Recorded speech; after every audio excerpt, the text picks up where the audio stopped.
Hari ini kita ngobrol di Bahas Musik bersama saya Nopiandi Saputra.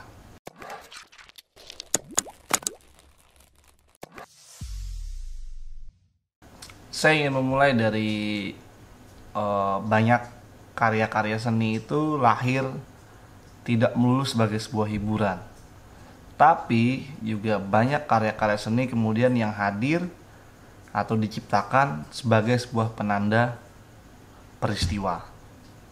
Salah satu hal yang ingin saya bahas hari ini adalah tentang lagu Pandemi Niafus karya The Barbar. The Barbar, dari beberapa artikel yang saya baca baik di DC-DC ataupun di Bilik Bersenyawa, merupakan sebuah band blues atau band yang beraliran blues yang berasal dari kota Banjarbaru, sebuah kota di Kalimantan Selatan. Band ini terdiri dari trio, ada Tristan di drum, ada Neo di bass, dan ada Aulia di vokal sekaligus lead gitar. Berdiri sejak 2017, mereka sudah mengeluarkan Hoax, Bakar Saja Ijazahmu, dan Nyanyi Teriak. Dan Nyanyi Teriak. 3 lagu ini sangat ngeblues sekali. Kita bisa melihat bahwa apa yang sering mereka katakan bahwa mereka sangat mengidolakan atau terinspirasi, terinfluence dengan Jimi Hendrix.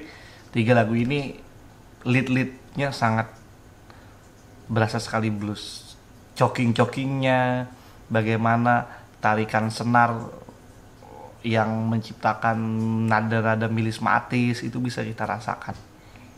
Gebukan drumnya juga yang era-era blues, mungkin bisa dibilang itu seperti era-eranya Jimi Hendrix banget. Ya wajar, nggak apa-apa, karena memang blues juga aliran musik yang banyak digemari. Blues itu kan lahir di Delta Mississippi yang dibawa oleh beberapa penelitian mengatakan dibawa oleh para imigran Afrika Muslim yang mereka merasa disingkirkan, tidak boleh menggunakan instrumen-instrumen asli mereka, tradisional mereka yang ada di Afrika yang mereka bawa, kemudian mereka hanya bisa bernyanyi. Nah, blues itu identik dengan vokal-vokal yang melismatis, di mana ayunan-ayunan melodi itu sangat menggambarkan dan mirip dengan nada-nada vokal-vokal nyanyian-nyanyian orang-orang Arab ketika melakukan pembacaan morotal tartil. Sejarahnya seperti itu. Lalu apa hubungannya sama The Barbar? Nah, Barbar ini juga mereka membawa misi sama, bahwa misinya sama dengan bagaimana blues itu lahir sebagai sebuah ruang pergerakan. The Barbar, dari yang judul-judulnya yang sudah kita lihat seperti Bakar Saja Ijazahmu, sebuah lagu yang frontal yang mungkin mereka ingin menggambarkan bahwa kuliah atau sekolah itu bukan sekedar urusan ijazah. Mungkin sama seperti kayak kata-kata Rocky Gerung, Anda sekolah tapi belum tentu berpikir. Artinya orang yang punya ijazah belum tentu mampu berpikir. Mungkin pesannya sama seperti itu. Nah, Hoax juga kan pesannya sangat sosial sekali, bahwa sekarang pemberitaan sangat susah dijelaskan, diberitakan apa benar apa tidak. Tiba-tiba ada klarifikasi. Ya, ruang ekspresinya akhirnya adalah musik yang mereka pilih. Itu sekelumit yang saya bisa jelaskan tentang The Barbar. Berdiri tahun 2017 mereka di Banjarbaru. Nah, kemudian di tahun 2020, di masa pandemi COVID-19 ini, The Barbar kemudian menciptakan sebuah lagu, merilis single mereka yang berjudul Pandemi Niafus. Dari teks lagu, single ini sangat menggambarkan potret-potret peristiwa sekarang, terutama mungkin di Indonesia, seperti media lebih memberitakan hal-hal yang menakutkan, bagaimana hal-hal positif jarang diberitakan, kemudian sulitnya mencari informasi yang benar, bagaimana keadaan sekarang, terus keadaan pemerintah juga yang kadang-kadang masih bukan simpang siur tapi gagap dalam memberikan penjelasan terhadap masyarakat yang terdampak maupun yang ingin tahu bagaimana kondisinya sekarang, sampai akhirnya mereka juga membuat sebuah kalimat atau memasukkan sebuah kalimat tentang bahwa seperti doa harapan bahwa Tuhan tolong musnahkan virus ini. Seakan-akan bahwa The Barbar melalui lagu di Pandeminias Pus ini mereka ingin menyampaikan bahwa sekarang sudah tidak ada yang bisa dipercaya lagi.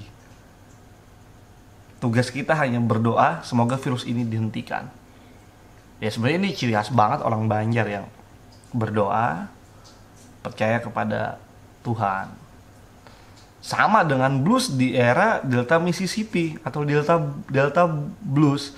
Dulu blues digunakan sebagai sebuah mungkin sebagai ritual awalnya ya, ritual berdoa, memuji kepada Tuhan.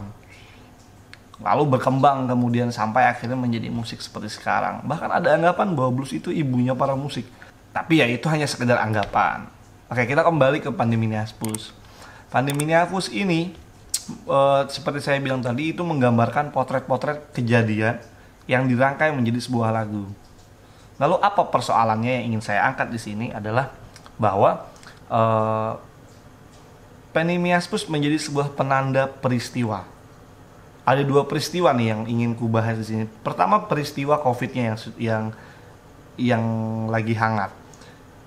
The Barbar melalui lagu Pandeminias Pus menciptakan monumen karya ini sebagai sebuah penanda bahwa di tahun 2020 kita pernah mengalami sebuah masa di mana ada sebuah virus kecil datang menyerang kita semua dan dipotret oleh mereka bagian-bagian yang seharusnya tidak terjadi, seperti bagaimana ketakutan itu menghantui kita, bagaimana kita akan berebut imunitas, bahkan herd immunity, bagaimana akhirnya kita susah mencari orang-orang yang bisa dipercaya, bagaimana konspirasi menyelimuti ini semua, sampai akhirnya bahwa pilihan terakhir adalah kita harus percaya kepada Tuhan, karena Tuhan yang bisa memusnahkan.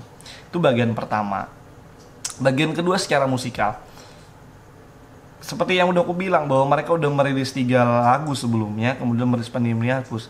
Pandeminias Pus ini sangat berbeda dari 3 lagu sebelumnya, sangat berbeda. Lead blues itu hilang di lagu Pandeminias Pus.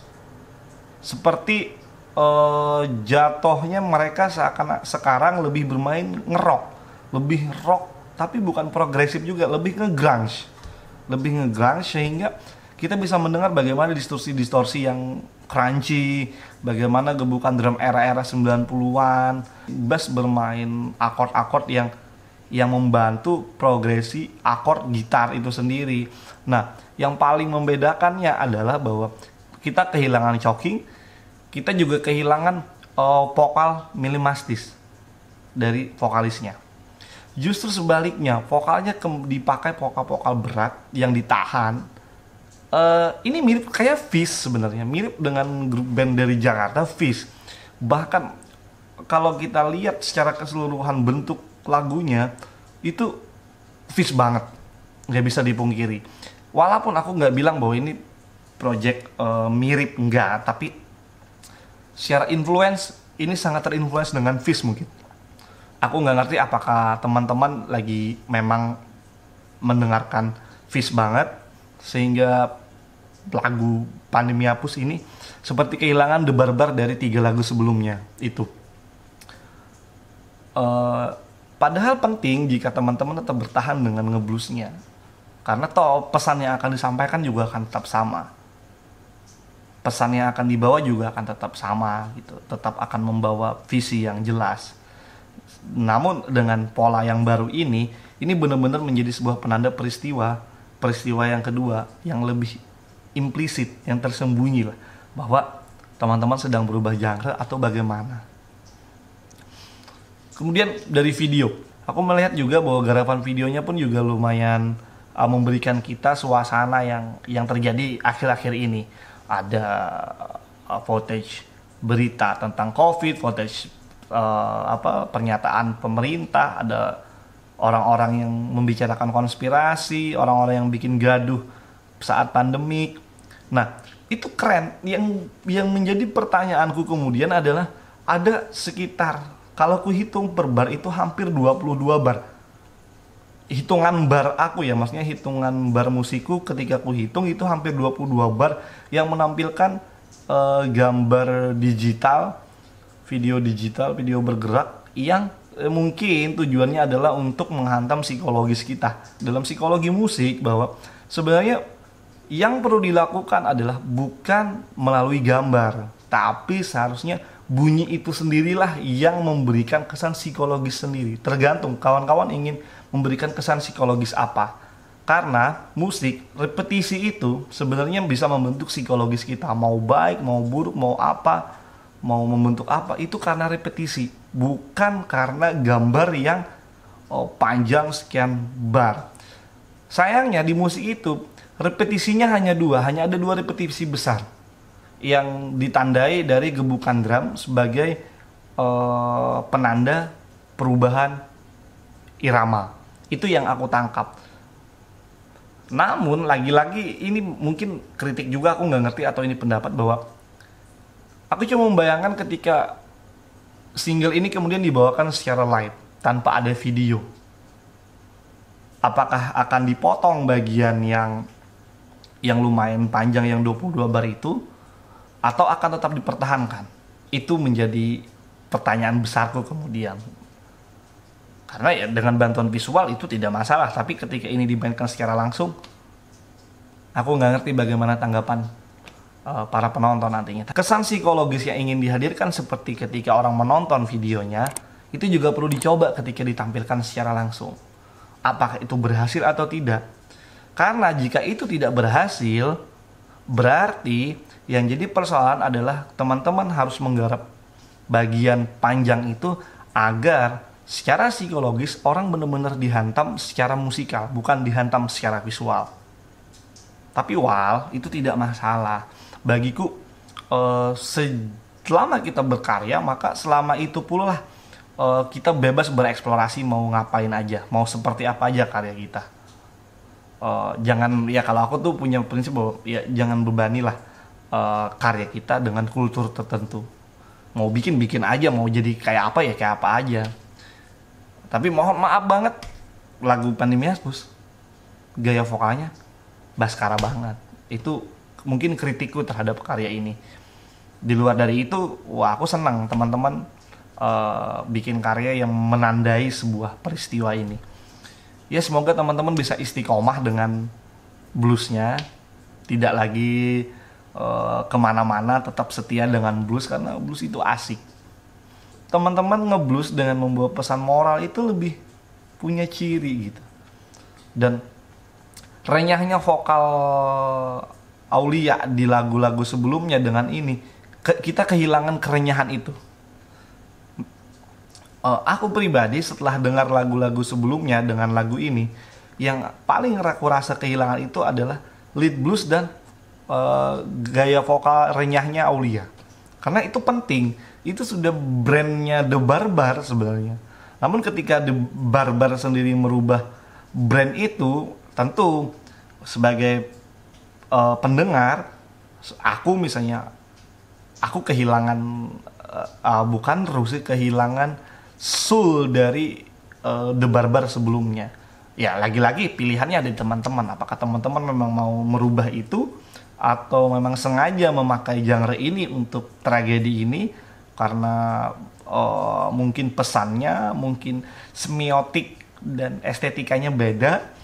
Itu pilihan di teman-teman.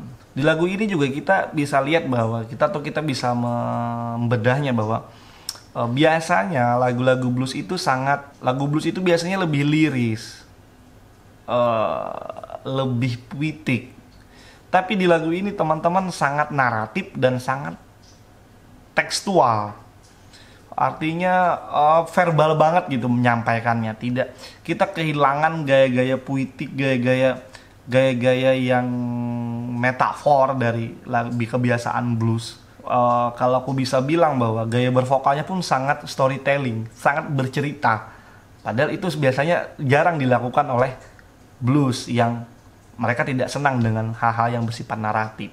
Kita juga bisa dengar bahwa dari awal sampai akhir kita kehilangan pola-pola sinkopasi gaya-gaya blues yang itu memunculkan lead dari blues itu kita kehilangan. Chokingnya, bagaimana pola-pola bottleneck khasnya blues nggak ada sama sekali. Beda dengan lagu-lagu The Barber sebelumnya. Ini menjadi gambaran bahwa ya semua orang bisa berubah, tapi ketika berbicara dan ketika saya membaca di banyak media yang pernah mewawancarai The Barber, baik Bilik Bersenyawa, DC-DC, atau bahkan alamat emailnya pun aku lihat itu memuat kata blues gitu, bahwa kalian tuh sudah digambarkan sebagai kelompok musik blues. Masyarakat atau penikmat kalian kadung percaya bahwa kalian adalah kelompok musik blues. Ketika kalian mulai keluar dari kerangka itu, dari platform itu, ini seperti kita sedang menepi di terminal, kemudian naik bis yang baru gitu. Kita udah naik bis yang lama, yang tujuannya sebenarnya sama, kemudian kita mampir di terminal, kita pindah bis. Kita nggak tahu apakah benar bahwa orang-orang senang dengan karya kalian yang baru ini, atau orang-orang kehilangan lead kalian, atau kehilangan cara bertutur kalian. Karena tentu saja bahwa membangun cara bertutur bermusik itu tidak mudah, perlu waktu dan proses. Apalagi dengan genre-genre yang lumayan jarang diminati walaupun banyak penikmatnya. Ya apapun itu, sekali lagi semoga setelah ini teman-teman bisa istiqomah dengan bluesnya, dimanapun kapanpun ngeblues, asik-asik bareng, biar keberagaman ini tetap terjaga, karena seragam itu tidak bagus. Kemudian terlepas dari apapun, selamat atas karya yang telah dibuat. Semoga bisa mengilhami teman-teman yang lain untuk merespon kejadian ini. Dan yang terakhir, tentu saja bahwa obrolan ini adalah sebuah kritik ataupun masukan ataupun pendapat yang sangat bersifat subjektif. Artinya pendapat yang kukeluarkan atau kritik yang ku sampaikan itu sangat bersifat perspektifku secara pribadi, dari apa yang aku lihat, aku dengar. Mungkin itu saja dulu. Setiap pembahasan yang aku buat di channel ini juga akan dimuat di media online tertentu. Linknya akan ku masukin di bawah. Bagi teman-teman yang ingin membaca secara detail, nanti linknya ada di bawah ya. Terima kasih, semoga ini bermanfaat. Terus berkarya, terus bangkit musisi, dan percayalah, karya kita akan selalu menemukan penontonnya. Terima kasih.